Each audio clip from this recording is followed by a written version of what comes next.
Сыдыкбекова, саламатсыздарбы? Урматтуу радио угуучулар, жылдын жаңырышы менен өлкөбүздө саясий окуя, мөөнөтүнөн мурда өтүүчү президенттик шайлоо, ошондой эле референдумду өткөрүү окуясы күтүп турат. Андыктан аны уюшкандыкта таза өткөрүп алуу үчүн Кыргыз өкмөтү азыр даярдыктарды көрүп жаткан кези. Биз бүгүн актуалдуу маекте мамлекеттик каттоо кызматынын шайлоого карата даярдыктарына маалымат алалы. Бул мекеменин алдында турган милдеттер кайсылар жана кандай иштер жасалып жатат, мына ушул жагдайда маектешебиз. Биздин суроолорубузга жооп берүү үчүн студиябызга келген мейманыбыз бар. Кыргыз Республикасынын мамлекеттик каттоо кызматынын төрагасынын орун басары Туйбаева Айнура Абдыкалыковна. Саламатсызбы? Саламатсыздарбы. Студиябызга кош келипсиз, Айнура айым. Биздин эфирибиз түз өтүп жатат. 39 21 90 39 19 33 телефондору. Мен угармандардын эсине салып коеюн. Азыр техникалык себептерге байланыштуу биздин телефондор иштебей жатат, бирок программанын жүрүшүндө иштеп калса сөзсүз түрдө сурооңуздарды кабыл алабыз. Бирок бизди сиздер биринчи радионун баракчасынан түз көрүп угуп атабыз. Мына ушул видео аркылуу биздин берүүбүзгө дагы катышып, өзүңүздөрдүн комментарийиңыздарды таштасаңыздар болот. Биометрикалык маалыматтарды топтоо иштери, ошондой эле кимде ким биометрикалык маалыматтарын тапшыргысы келип, бирок даректерин билбей жаткан болсо, мына биздин ушул түз эфирден дагы уксаңыздар болот. Ошондой эле биз шайлоочулардын тизмеси, жашаган жеринен каттоодон чыгаруу, ошол эле учурда шайлоого кантип катышса болот, мына ушул жагдайда биз сүйлөшөбүз. Андыктан биздин программаны угууга чакырабыз. Айнура Абдыкалыковна, мына мөөнөтүнөн мурда өтүүчү президенттик шайлоону жана референдумду өткөрүүгө 1 айга жетпеген убакыт калды. Мындай айтканда, азыркы күндө мамлекеттик каттоо кызматында дагы аткара турган бир топ иштер бар болсо керек. Биринчиден ошо даярдыктар кандай жүрүүдө, анан өзүңүз билесиз, ушул 2015 жылдан бери биздин шайлоолор биометрикалык маалыматтардын негизинде өтөт. Кимде ким биометрикасын тапшырган болсо, маалыматтарын ал шайлоого катышууга укугу бар. Анан мурдагыдай эле, менимче, тапшырбай жүргөндөр деле бар болуш керек. Ушул багытта да кандай иштер жүргүзүп атасыздар? Ушундан баштайлы. Сурооңузга рахмат. Биринчиден, азыр мамлекеттик каттоо кызматы ушул шайлоодо эң негизгиси бизде ошо шайлоочулардын тизмеси таза, анан толук болгондой иш аракеттерди алып барып атабыз. Эң негизгиси бул биз жарандардын баарына көп массалык маалымат каражаттар аркылуу дагы айтып келип жатабыз. Ошо эң негизгиси биометрикалык маалыматыңызды убагында тапшырыңыздар деп. Ошондо 29 декабрга чейин 2020-жылдын ошо биометрикасын тапшырбаган жарандар же болбосо өзүн тизмеден азыр текшерип таппай калган жарандар, анда ушул биометрикасында бир маселеси бар. Ошон үчүн алар же биометрикасын кайра тапшырып, же болбосо кайра жаңы биометрикасын өзүлөрү тапшырыш керек да. Ошондо бул эң негизгиси биометрикалык маалыматтардын эң негизгиси бул таза шайлоо өткөрүү. Анткени ушул баардыгыбыз билебиз, 2015-жылдан бери шайлоого барганда ушул биометрика аркылуу идентификация өтөт. Ушул жаран өзү келдиби деп тастыкталып, ошондон кийин атайын чек берилип, анын чектин негизинде ошол бюллетень берилет да. Ошон үчүн бул биометрикалык маалымат бул ушу таза шайлоонун эң негизги максаты да.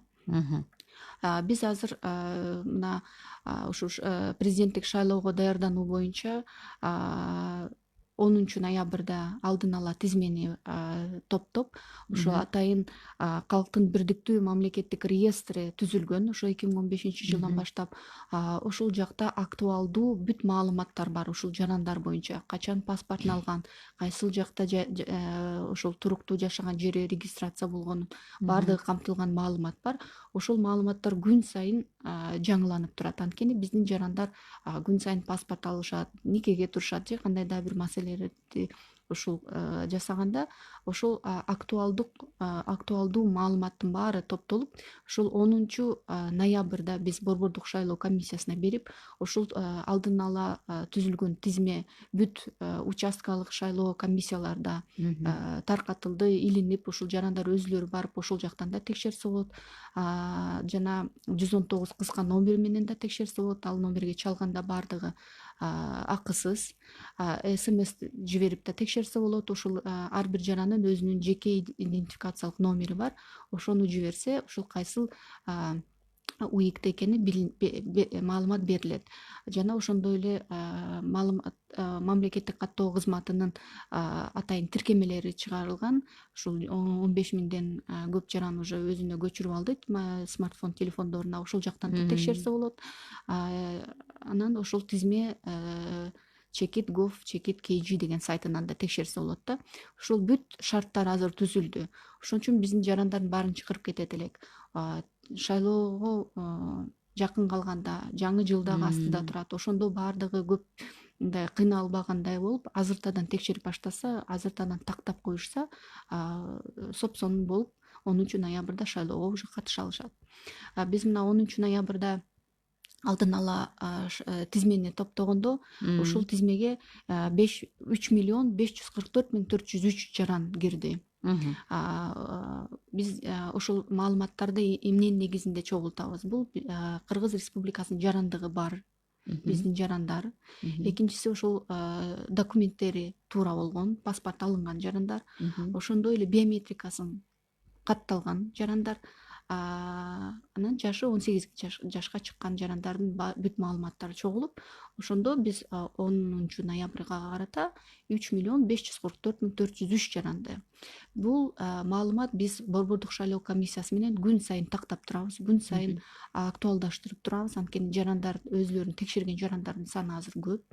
Ошонун негизинде мына 1 айлык бөөнөттө, ошо 14 декабрга алып көрсөк, тизмени 3.552.600 жаран азыр алдын ала тизмеге кирди. Бул 819.600 жаранга көбөйдү десек. Демек көбөйөттүр да, Ооба, көбөйдү десек болот. Анткени биздин жарандар азыркы убакта ушул шайлоого мындай жоопкерчилик менен мамиле кылып, ушул шайлоого барып атайын катышалы деп, өзүнүн документтерин тактап, биометрикалык маалыматтарын берип жаткан жарандар азыр көбөйдү.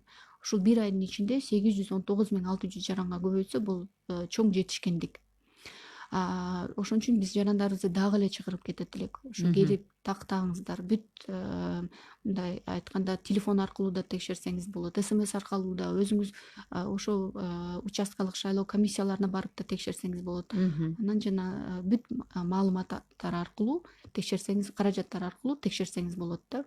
Ошондо бизде азыркы убакта ошо шайлоого биз эң негизгиси мына мамлекеттик каттоо кызматы так биздин жарандардын тизмесин чогултуп беришибиз керек.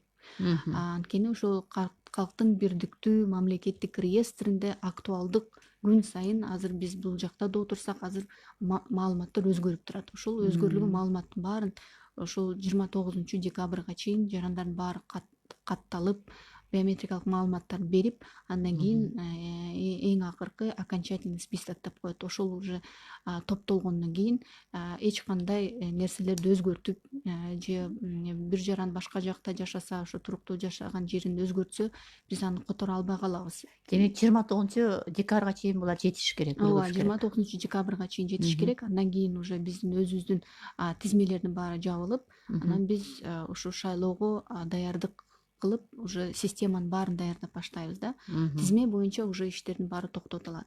Ошон үчүн жарандардын баарын чакырып кетебиз дагы. Эми Айнур айым, муну сөзсүз түрдө маани берип угуш керек да биздин угармандар. Анткени бизде Кыргызда дагы ушундай бир өзүбүздүн бир ушундай бир адатыбыз бар, камарабай жүрө берип, анан шайлоого катышат элем деп, анан аягында чуркап, анан проблема жаратып, ошол эле учурда дагы бир мындай бир саясатты дагы чыгарып ийишет да.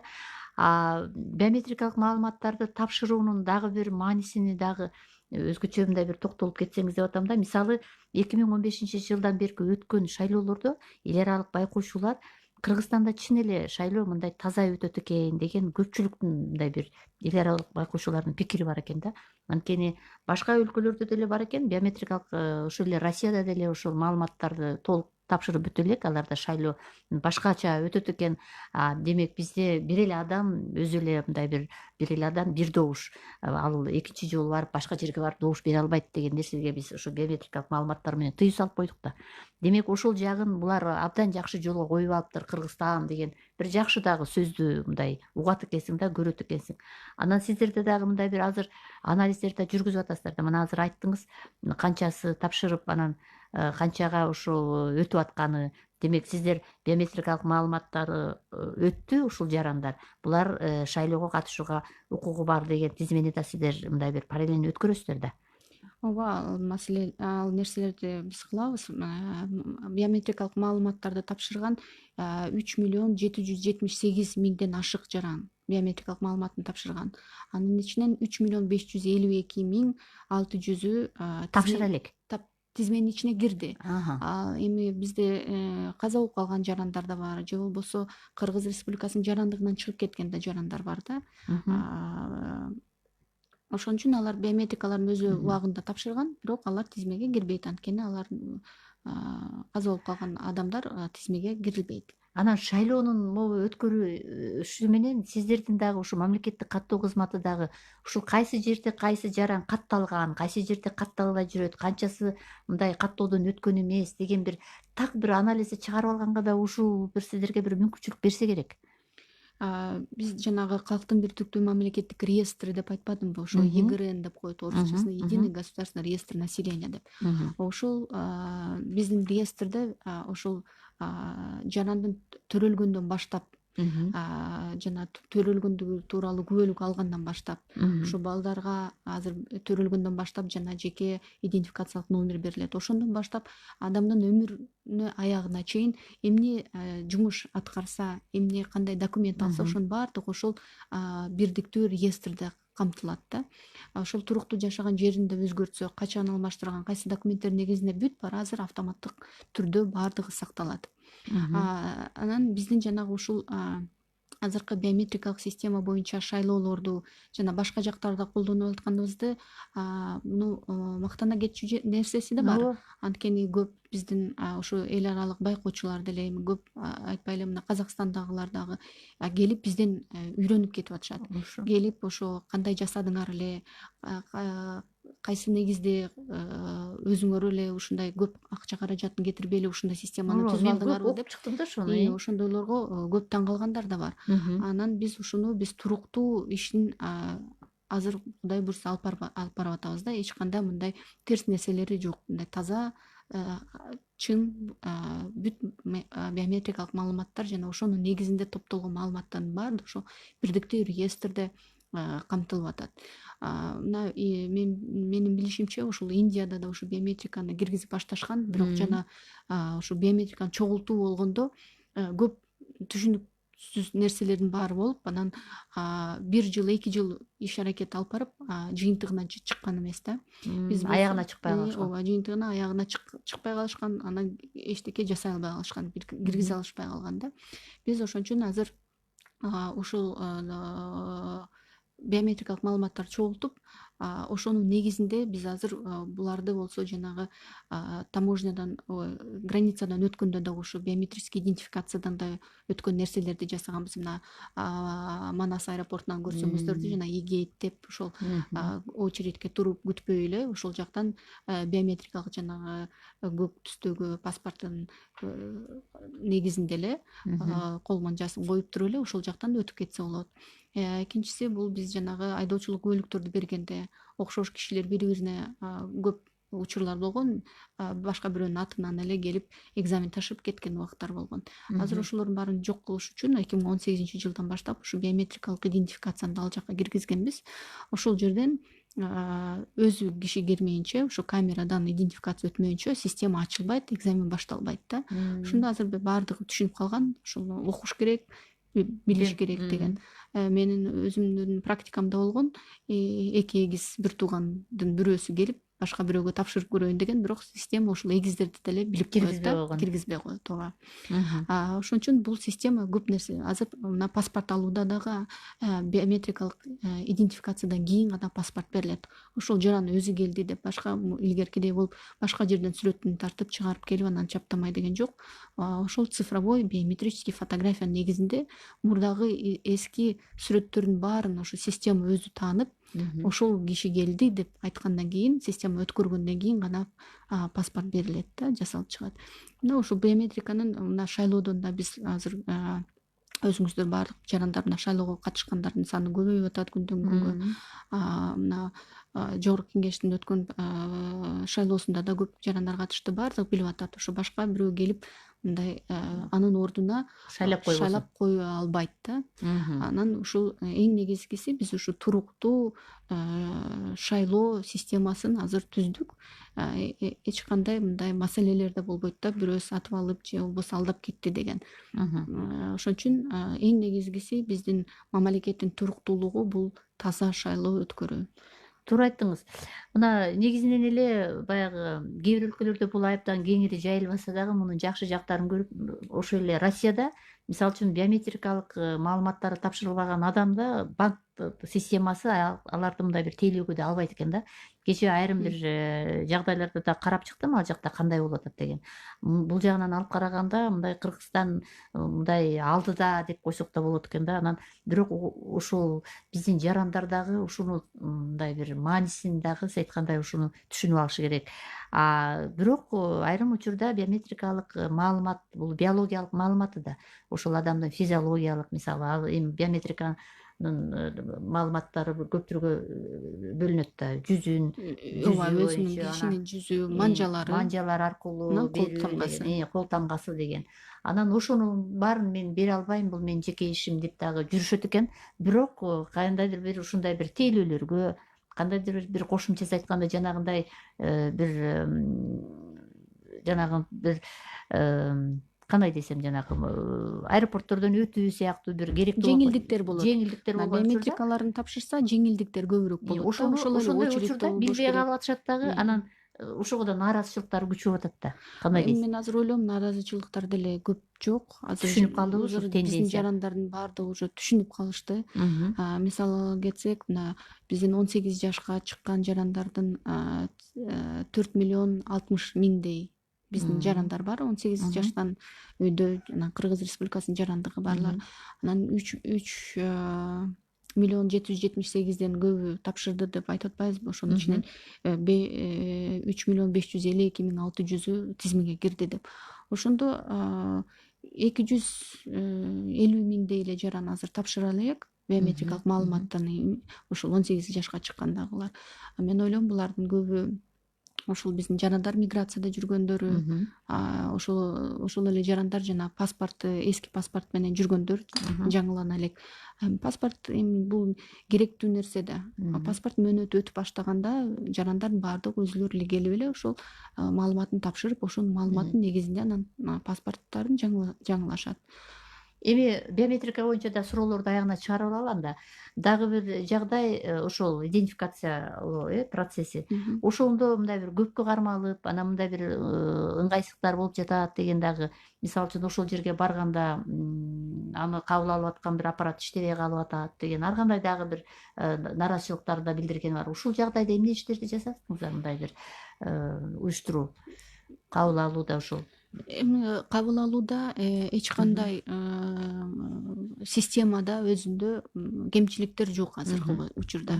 Эми бул техника деген нерсе бар. Ар кандай бул интернеттин дагы иштебей калышы же болбосо мындай свет өчүрүлүп калган убакта мындай көйгөйлөр жаралышы мүмкүн, бирок негизи система туруктуу иштеп атат азыркы убакта. Анан өзү идентификация, биометрикалык идентификация мына шайлоо учурунда 10-20 секундтан ашпайт. Бат эле жарандар өзүнүн кол манжасын койсо, чек өзү эле автоматически чыгып, анан идентификация бат эле өтөт. Ал эми паспорттун тапшырып атканда жарандардын баардыгы эле азыр паспорт тапшырып көргөн жарандар деле эми бул деле 5 мүнөттүн ичинде эле бүт процедуранын баары бүтөт да. Мындай система үзгүлтүккө учурап аткан учурлар болбош. Система үзгүлтүккө учурап аткан нерселер жок азыркы учурда. Баардыгы туруктуу иштеп атат. Эми мына биз биометрикалык маалыматтарыбызды тапшырдык да, мына колубузду коюп, колубуздагы манжаларыбыз аркылуу өзүбүздү физиологиялык бир маалыматыбызды бердик. Кээде болуп калат да, ошол адамдын баягы майыптыгы бар же болбосо колун баягы бир таанууга болбой калган учурларды эмне кылат мисалы үчүн? Ушундай да барбы ушундай жарандар? Ооба, андай жарандар бар. Физиологиялык нерселери кемчилик болгондо булардын баардыгы ошол кайсыл манжасы бар болсо ошол манжасы аркылуу чогултулат биометрикалык маалымат. Ошондой эле жанагы бетинин түзүлүшү боюнча геометрическое изображение лица деген болот. ошол кишинин бетинин түзүлүшү боюнча. Бизде ошо 2017 жылы шайлоо учурунда ушул кээ бир кишилер чоң сакал коюп алган учурлар болгон. Ошондо мына кол манжалары жок болуп анан бет аркылуу идентификация өтөт да. Ал убакта идентификация өтпөй атканда ошол жарандарды биз барып өзүңүздү мындай оңдоп келиңиз үйүңүзгө деген учурлар да болгон. Ошондо мына сакалын алып сопсонун келсе идентификациядан өткөн учурлар болгон. Анткени анан азыркы эми бет аркылуу аз эле киши идентификациядан өтөт. Эң негизгиси ушул кол манжалар менен өтөт. Анткени адамдын түзүлүшү уникалдуу болот, бири бирине окшошпойт. Мен жана жогоруда айткандай эгиздердин дагы өзгөчөлүктөрү да болот да. Бизге суроо жазгандар бар экен, WhatsApp аркылуу жазып атат да. Сиздер жеңилдиктер бар деп атасыздар, биометрикалык маалыматтарды берген. Ал кайсы жеңилдиктер дегенди сурап атат. Мисалы үчүн ушул эле аэропорт Манастан өтүп атканда сиздер очередке турбай эле ошол кол манжаңызды коюп, ошол жактан автоматтык түрдө эле өтүп кетсеңиз болот. Азыр эмнелер күч, хакерлердин ар кандай операциялары күч дейт. Алар бизге мисалы үчүн ошондой коопсуздукка шек келтирбейт дейт. Мисалы үчүн бул болгон ошол адамдын болгон мисалы үчүн маалыматы түшөт да, туурабы, биометрика болгондо. Ага кандай мындай бир кооптуу жагдай болушу мүмкүн? Бул эми мен ойлоп атам, бул база боюнча суроо берилип атат. Биометрикалык база бул бүт режимдер сакталган, ошол коопсуздук боюнча режимдер сакталган. Ошондой эле бул маалыматтар мындай ачык жакта сакталбайт. Ар бир эле биздин кызматкер кирип ал база менен иштей албайт. Бул эң негизгиси биз ушул бул жабык система. Бул система основ деп койсок болот да, бүт азыркы автоматташтырылган санариптештирилип аткан нерселердин баардыгынын.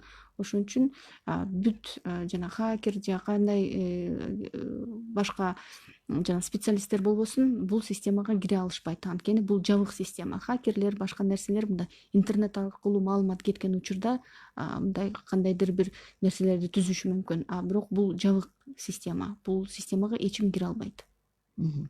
Айнур айым, дагы бир суроо ушул биометрика боюнча. Мына КМШ өлкөлөрүндө жашаган биздин мекендештер бар, кыргызстандыктар бар. Алар эми шайлоого катышкысы келет экен, бирок биометрикалык маалыматтары жок болуп калган учурларда буга кандай кылат? Өлкөдөн сыртта жүргөндөр. Өлкөдөн сыртта жүргөндөр жана өлкөнүн ичинде жүргөндөргө деле биздин бүт баардык калкты тейлөө борборлорунда биометрикаларын топтоп жүрүп атат. Ошондой эле паспортташтыруу, калкты жана жарандын абалдарынын актыларын каттоо, бул паспортный стол деп коебуз го. Ошолордун баарында, ошондой эле биздин чет өлкөлүк элчиликтердин баардыгында системалардын баары орнотулган. Ошол жактан биометрикалык маалыматтарды топтоо жүрүп атат. Бул топтоо дегенде бул жарандар өзүлөрү маалыматтарын калтырып кетишет. Анан ал нерселер бизге келгенден кийин биз аны жөн эле автоматтык түрдө базага киргизип койбойбуз, анын баарын иликтеп карап чыгабыз. Ал киши мурун башка кишимин деп дагы маалыматын тапшырган эмеспи деп, ошондой бүт нерселердин баарына текшергенден кийин андан кийин биз базага киргизебиз да. Ошон үчүн бул жактан көп текшерүүлөрдөн кийин өтүп туруп анан кийин база толукталат. Биздин ушул практикада, сиздердин ишиңиздерде практикада ушундай учурлар жолугабы? Мисалы үчүн мындай бир маалыматтары туура келбей калган, дал келбей калган, же болбосо бир адам эки жолу берип койгон кандайдыр бир кактыстыктар барбы? Же болбосо кайсы бир адамдын өзүнүн бир жеке кызыкчылыгы менен ушундай иштерге барып койгон? Андай учурлар бар. Мисалы үчүн башка бирөөнүн сүрөтү же болбосо сүрөтү туура эмес тартылып калгандар. Алар боюнча биз биринчи текшерип аткан учурда эле кайра кайтылып, биз ошол жарандарды кайра чакырабыз, кайра тапшырып кетиңиздер деп. Эми мына шайлоо тизмеси боюнча дагы мына сиздердин жумушуңуздар бар. Бул жерде дагы бир топ иштерди шайлоо тизмеси боюнча жана сөзүңүздүн башында да белгилеп кеттиңиз. Ушул жагдайда дагы мына азыр биз Борбор шайлоо комиссиясынын дагы өзүнүн сайты бар, сиздердин да сайт бар. Ар ким өзүн текшерип алат да. Мен кайсы жерден барып шайласам болот, мен барбынбы? Тизме бир эле. Демек ошол жерде мисалы үчүн өзүн таппай калган кишилер болсо, мисалы кандай кылат? Таппай калган киши Таппай калды же болбосо мындай да учур болуп калышы мүмкүн. Ошол паспортунда катталган, бирок ал жерде жашабайт дагы. Мындай адамдар биометрикалык маалыматтарын тапшырган, шайлоого катышкысы келет. Ушундай жагдайларда кандай болуп атат процесстер? Мындай жарандар биздин 119 номерине чалып өзүлөрүн тактаса болот, эмне себептерден тизмеге кирбей калгандыгы боюнча. Ошондой эле жанагы мен айткандай паспортный стол деген жактарга барып дагы такташса болот. Ал эми жанагы жарандар өзүлөрүнүн биометрикалык маалыматтарын тапшырган, кыргыз жарандыгы бар, бирок өзүнүн туруктуу жашаган жери башка өрөөндө катталып, ал эми өзү Бишкекте болсо, анда ал биздин азыр мыйзамдарда камтылгандай, ал ошол кайсыл жерде туруктуу жашаган жери паспортунда көрсөтүлсө, ошол жактан шайлоого катышат. Ал эми өзүнүн туруктуу жашаган жерин өзгөртүш керек. Анда пропискасын өзгөртүп, анан паспортун жаңылап алыш керек. Мисалы үчүн эски паспорт болсо, жана сары паспорттарда жазылат да илгерки өзүнүн туруктуу жашаган жери. Ал жерде жашабай, анан бирок азыркы шайлоого Бишкектен катышайын десе, анда Бишкектен өзүнүн туруктуу жашаган жерин өзгөртүш керек. Бирок ал жерде мисалы үчүн Ош деп жазылып калат да, анда паспортун өзгөртүп, анан жаңы документтерин жаңылап алыш керек. Айнур айым, ушул жолку өтө турган шайлоодо кайсы бир мындай бир өзгөчөлүктөр болушу мүмкүнбү? Мисалы, угармандар уга турган. Бизде азыр форма 2 деген бул жокко чыгарылды да. Ушул жагдайда мисалы үчүн шайлоого катыша албай калуу мүмкүнчүлүгү канчалык тобокелчиликтер? Бул жагдайларда кандай болот мисалы?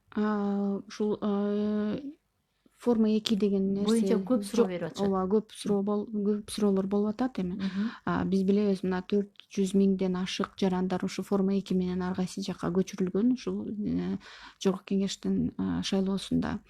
Бирок биз билебиз, алардын көбү мындай кандайдыр бир башка максаттар үчүн гана ошол нерселерге барышкан да. Ошонун негизинде анан азыр форма 2 деген жокко чыгарылды. Мен жана айткандай, ушул өзү туруктуу жашаган жери Ошто болуп, бирок жашаган, иштеген жери Бишкек болсо, анда туруктуу жашаган жерин алмаштырыш керек. Өзүнүн жана биометрический көк паспорту бар болсо, ошол жакта чипке жаздырыш керек. Ошо Бишкекке катталгандан кийин милдеттүү түрдө чипке жазылат. Ушу Ош эмес, Бишкекке катталды деп. Анда ошол Бишкектин тизмесине кирет. Ал эми жанагы колунда сары паспорт бар жарандар, алар болсо, ал паспорттун тышында жазылып калган да кайсы жер экен. Ош деп жазылып турса, бирок Бишкекке каттала турган болсо, анда ошол катталган жерин өзгөртүп, анан паспортун өзгөртүп койсо, ошондо Бишкекке катталган болуп, ошол Бишкектен шайлоого катыша алат. Анан эми мына жана сиз айттыңыз, биз күнүгө жанагындай маалыматтар өзгөрүп турат. Ал жерде чын эле автоматтык түрдө иштеп турат да, канча адам каттоодон өтүп атат. Негизичи ар бир шайлоо участкалары ошол өздөрүнүн маалыматы менен мындай бөлүшүп турушабы? Мисалы үчүн бир эле адам 2 шайлоо тилкелеринде болуп калбашы керек деген жагдайдачы? Ал маалыматтардын баары биз ошол алдын ала тизмени Борбордук шайлоо комиссияга бергенден кийин, алар өзлөрүнүн участкалык шайлоо комиссияларына беришип, алардын баардыгы ошол жакта илинип турат, физически илинип турат. Ошол жактан тактап алышса болот. Ал эми бизде мына мыйзамдарда көрсөтүлгөн бир адам, бир жеке идентификациялык номер деп. Бир адамда бир эле номер болот. Ошол бир эле номердин негизинде, бир пиндин негизинде бир эле участкалык шайлоо комиссиясында болот, бир эле УИКте болот да. Бир эле жаран 2-3 УИКте болуп калган андай болушу мүмкүн эмес. Анткени биздин системалардын баардыгы ошолдой алгоритмде түзүлгөн да. Бир жаран бир эле УИКте катталат. Башка УИКтерде болбойт ал. Болбойт. Эми шайлоого дагы ошол кайсыл УИКте болсо, ошол жактан эле шайлоого катыша алат. Бермет Бека деп жазылып атат. Эгерде мен шайлоого катыша турган болсом, анда мен паспортумду да алмаштырышым керекпи анда дейт. Эми сиздики сары паспорт болсо, эски үлгүдөгү, Ал жарабайт. Жок, ал жарайт. Жарайбы? Туруктуу жашаган жериңиз Бишкек болсо, ошонун негизинде эле шайлоого катышсаңыз болот. Ал эми туруктуу жашаган жериңиз Ош болуп, пропискаңыз ош болуп көрсөтүлсө, бирок өзүңүз Бишкекте турсаңыз, анда документиңизди алмаштырып алсаңыз болот, же болбосо анда Ошко барып ошол жактан шайласаңыз болот. Мгм. Эки мүмкүнчүлүк бар да. Демек эки мүмкүнчүлүктү булар ушуну жакшы түшүнүп алыш керек да. Ооба. Анткени булар деген азыр шайлоо участкаларына барып, мен ушул жерден шайлайт элем, мен ушул жерге Анда мен ушул туруктуу жерде жашаган жерин болушум өзгөртүш керек, керек да. болушум керек деп мындай бир кандай десем бир догурунган учур эмес, ушул баарын тең иретке келтирип алыш керек да. Ооба, биз ошон үчүн айтып атабыз. Туруктуу жашаган Ага. жериңиз Ошто болсо, азыркы алдын ала тизмелердин баарын текшергенде Ошто көрсөтүлсө, анда ошол убакта Ошко барып, ошол жактан шайлоого катышыңыз керек. Же болбосо экинчиси, анда өзүңүздөрдүн туруктуу жашаган жериңизди өзгөртүп, пропискаңызды өзгөртүп, анда Бишкекке туруп, Бишкектен шайласаңыздар болот. Мгм. Ал ошол учурда мисалы үчүн шайлоо болуп аткан учурларда, мисалы үчүн эми бул Борбордук шайлоо комиссиясына бериле турган суроо албетте. Эгерде ал адам командировка же башка жака иш сапар менен кете турган болсо, ал шайлоого катышпай калат да, Мындай учурларды кандай карашты булар? Мисалы, Бул маселелер боюнча Борбордук шайлоо Борбордук шайлоо комиссиясына комиссиясы, бересиз. бирок ушул маңызда да суроосун жазып атат. Бул учурда мисалы алдын ала дагы биз эртерээк дагы шайлоо берүү Бул мүмкүнчүлүгү бар эмес маселелер беле, добуш боюнча берүү боюнча. Борбордук шайлоо комиссиясы Макул анда. Дагы бир жагдайда мына ушул шайлоонун шарапаты менен деп коелу, Айнура Абдыкалыковна. Биз кичине бир мындай калктын мисалы үчүн ушул өздөрүн мындай каттоого кирип, катталып, мисалы үчүн кайсы жерде жашап атса, каттоого туруу деген жөн эле жүрө бербей, паспорт албай да жүрө беришет да. Мисалы биздечи балдары төрөлсө, медерке да ала албай жүрө беришет, жанагындай туулганы туура күбөлүктү да албай жүрө беришет. Ушундай жагдайлар мисалы үчүн бизди ушул бир документке аяр мамиле жасоого үйрөттү. Мисалы үчүн сиздер байкап атасыздар тенденцияны. Сиздердин ошол калктык тейлөө борборуна барып аткан калктын саны мисалы үчүн ушу анализдер барбы сиздерде? Кандай элесиз? Бизде күн сайын анализ жүрүп турат. Күнүнө биздин калкты тейлөө борборуна 1,5 миңден 2,5 миң жаран келет Мгм. күнүнө. Мгм. Бул республика боюнча. Мгм. Ошондо жылына 2 миллиондон ашык жаран ушул кандайдыр бир маселе менен келип кетип турат да биздин. Мгм. Мен ойлойм ушул бүт мамлекеттик органдардын ичинен көп калк менен иштешкен бул ушу биздин мамлекеттик каттоо кызматы болуп саналат. Ооба. Ошо 2 миллиондон ашык жаран бизге келип, ушул документтерин кандайдыр бир нерселерин баарын тактап, документтештирүү иштерин алып калышат. Анан биздин жарандардын баардыгы эмес, кандайдыр бир бөлүгү ушул кандайдыр бир кайдыгерлик мамиле жасайт. Ошо балдарын убагында документтештирбей, ошол эле төрөлгөндүгү жөнүндө күбөлүк албай. Убагында албаса, бул процесстин баары мындай усложняться этип кетет да, орусча Ооба да. айтканда. Анткени кандайдыр бир комиссияларды түзүш керек болот. Ошол эле айыл өкмөтүнүн же болбосо жанагы участковый милициялардын негизинде дагы мындай комиссиялар түзүлүп, ошонун иш аракетинин негизинде гана документтештирүү процесстери болуп калат да. Ошон үчүн баардыгы өз убагында жасалса, мен ойлойм жакшы эле болот деп. Анан ушул биз өзгөчө биз мына жаңы конуштар менен ошондо бир атайын катмардагы жарандар менен иш алып барабыз. Ошондой мини-цон деген нерсе, мобильный цон деген нерсебиз бар. Ошо атайын машина, ошого биздин кызматкерлер отуруп, ушул жердин баарын кыдырып, анан биз мына 2020-жылды санариптештирүү, аймактарды өнүктүрүү жана балдарды коргоо жылы деп аталганда, биз ошол атайын ошондой жарандарды таап, алар менен иш алып барып, төрөлгөндүгү жөнүндө күбөлүктөрдү акысыз көп балдарга бердик да, атайын таап, ошондой атайын жумушту жасадык. Бул ушу санариптештирүү боюнча дагы, анан балдарды коргоо жылы деп. Анан ушул биздин көп ата энелердин да документтери жок болуп калган болот да. Эми баланын туулгандыгы жөнүндө күбөлүк ата энесинин документинин негизинде болот да. Кээ бир биздин жарандар жоготуп ийишет же бир жакка залогко калтырып коюшат.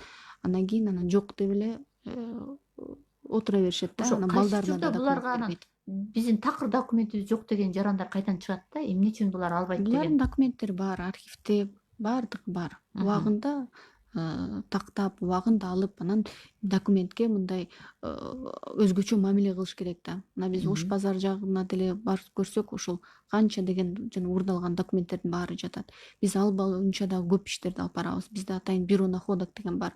Атайын биздин кызматкерлер дагы барып ошо милиция менен чогуу карап, ошол жактын баарын чогултуп, документтерди анан базага киргизебиз. Бюро находок деген өзүбүздүн базабыз бар.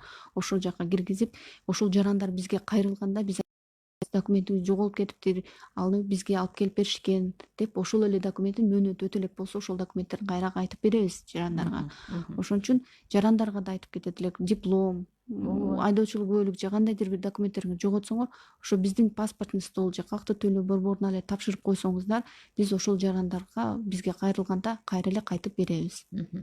Эми бул паспорт деген адам төрөлгөндө, күбөлүк деген адам төрөлгөндөн баштап бул колдонуп, ушул аркылуу деги эле документке мындай бир мамиле жасабай, ушуга мындай бир кайды кээп жүргөндөр да көп экен да. Эми жанагы шайлоо жакындаган сайын биз жана уктуруубуздун башында да айтып кетпедикпи, эгерде биометрикалык маалыматыңыздарды тапшырам десеңиздер каяка барышыңыздарды дагы маалымат беребиз деп мен башында айтып кеттим да. Ушундай бир биометрикамды тапшырат элем, маалыматтарымды берет элем деп бир жанданган жумуштар болуп калса, жетишесиздерби? Булар мындай бир кошумча каяка кайрылышы мүмкүн? Биз азыр жетишип эле атабыз. Баардык борбордук баардык калктык тейлөө борборлорунда паспортный аймактарда ахыбал кандай? Мисалы үчүн аймактардын баарында биздин 120 ашык биздин мекемелер бар. Ошол жактардын баарында жарандардын баардыгы билет, паспортный стол каякта, ЗАГС деген нерсе кайсыл жакта, ЦОН деген нерсе кайсыл жакта. Ошол жактарга барып эле тапшырып атышат азыркы учурда. Демек мындай бир активдүү нерселер болуп кетсе деле калктуу тейлөө борборлорунда жетиштүү болот. Биз мындай катуу активдүү болуп кетсе биздин жарандар, биз анда суббота, воскресенье түнү күнү иштегенге биз даярбыз. Анткени азыр дагы биздин элибиз саясатка аябай мындай активдүү аралаша баштады. Балким ушул маалыматын тапшырбай жүргөндөр мында балким ойлонушуп тапшыраттыр да. Эми жана документ боюнча сүйлөп атабыз, мына паспорт боюнча. Бизде ушул шайлоого барганда сөзсүз түрдө паспорт менен катышабыз. А паспорту жок болуп калган учурларда кандай болушу мүмкүн? Паспортторду алуу мүмкүнчүлүгүнө дагы ушул убакытта пайдаланып айтып койсок болобу, мисалы үчүн паспорт албай жүргөндөр? Эми паспорт албай жүргөндөр ушул паспортуңарды жана башында эле айтып кеткендей биометрикаңарды тапшырып, паспорттарыңардын баарын тактап, паспортуңар колуңарда жок болсо кайра тапшырып, ошол паспорту эртерээк алып алыңыз. Ошондо мына бизде Кыргызстанда мына ID карта 2 үлгүсү деле жүрөт. Сарысы дагы, көгү дагы. Жана чет өлкөгө чыккан документ дагы бар. Ошондой эле кызматтык же болбосо жана дипломаттык паспорттун баардыгы шайлоодо ушул бүт жарактуу болот. Бүт паспорттун түрү жарактуу болот да. Кайсыл документиңиз болсо, ошол документиңиз. Айдоочулук күбөлүк дагыбы? Жок, паспорт. Эми мындай деген дагы суроо бар экен. Бир канча жолу биометрикалык паспорт, биометрикалык данные деп орусча жазылган экен. Ушуларды тапшырганга келгенде программа үзгүлтүккө учурап тапшыра албай калган учурларыбыз болгон дейт. Бул эми мурдараак болсо керек. Азыр андай барбы, жокпу? Азыр андай жок. Бүт жарандардын баары эле тапшырып атат. Мына мен азыр эң башында айтып кеткендей, биздин азыр жарандардын саны тизмеге кирген 819 миңге көбөйдү. Биз ошол күн сайын биометрикалык маалыматтарды чогултуп, ошол боюнча иштерди алып барып атабыз. Же ошондой жарандар бар болсо, ошол сиздин баракчаңыздарга Facebook аркылуу же кандай каражаттар менен азыр эфир чыгып атат, ошол жака калтырып койсоңуздар, биз милдеттүү түрдө сиздер менен байланышып, баарын тактап, биометрикалык маалыматыңызды чогултабыз.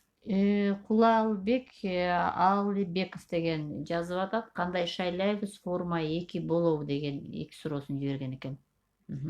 Биз жана форма 2 жөнүндө айтып кеткенбиз. Форма 2 жөнүндө айтып кеттик. Форма 2 жокко чыгарылган. Сиздин өзүңүз туруктуу жашаган жериңиз кайсыл жакта болсо, пропискаңыз кайсыл жакта болсо, ошол жактан шайлайсыз. Сиз ошон үчүн азыр тизме Check.it.gov.kg сайтына кирип, өзүңүздүн фамилияңызды, атыңызды жазсаңыз эле, ошол жактан сиз жөнүндө маалыматтын баары да чыгат, ошол жактан текшериңиз. Эми бир нерсе менен макул эмес болсоңуздар, анда 119 номерине чалып тактайсыз. алдын ала такталыш керек. Алдын ала тактап, ошол эмне маалымат болсо ошону тактаганга же болбосо ошол участкалык шайлоо комиссиясына барып Мгм. тактасаңыз болот. Шайлоого катышам десеңиз, анда каттоого сөзсүз туруңуз деген сөздү айтсак болобу?